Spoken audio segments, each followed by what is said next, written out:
Hi, today let's look at the 10 tools that aid a teacher's growth. What do teachers need to grow? Traditionally, we thought of qualifications and certifications, experience, lots of reading, continuous training, mentoring, and opportunities.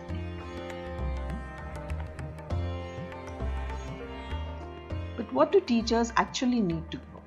While all these still hold good for today's teachers, it's more about self motivation, mindset, curiosity, and an urge to learn and better oneself. In this module, let's look at the 10 tools that aid a teacher's growth. First up is self motivation. Not just for a teacher, but for any professional to grow, one needs to be self motivated. One must have the urge to better oneself, to seize every opportunity and learning experience. The fire must be within. No amount of extrinsic push will work as effectively as inner zeal and ambition. So, the first tool that a teacher needs is self motivation. Second up is this ability to see the larger picture. Very often, teachers tend to get caught up in the tyranny of the here and now.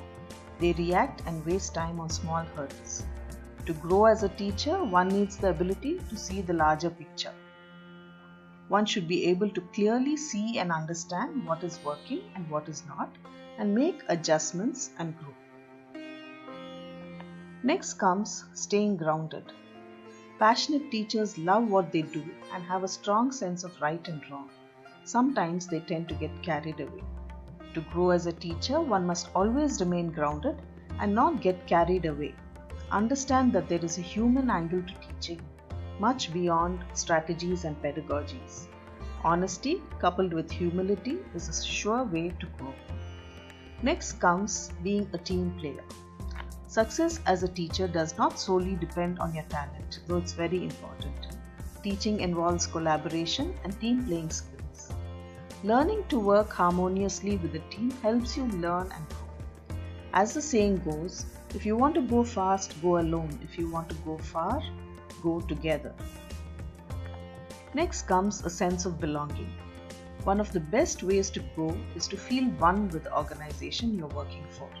When one feels a sense of belonging, one works with complete enthusiasm and involvement. When you own the organization, your perspective changes and you work with renewed vigor. Sixth up, learning to prioritize. A teacher's day is filled with multiple responsibilities and opportunities. Some of us are very eager to learn and end up putting too much on our plate, leading to burnout and exhaustion.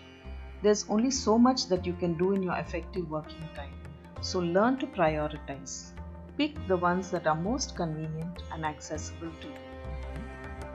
Seventh, diversify your ideas and perspectives. One of the major hurdles to growth of a teacher is tendency to stick to known ideas and practices. Meet people with different experiences and viewpoints and broaden your views.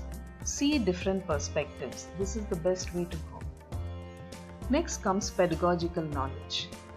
Always keep yourself equipped with and stay abreast of the latest in pedagogical knowledge. Knowledge empowers you and leads to creativity and innovation. All other aspects of improvement rest on the assumption that the teacher has a strong foundation in pedagogy. The next most important tool is ability to introspect and reflect.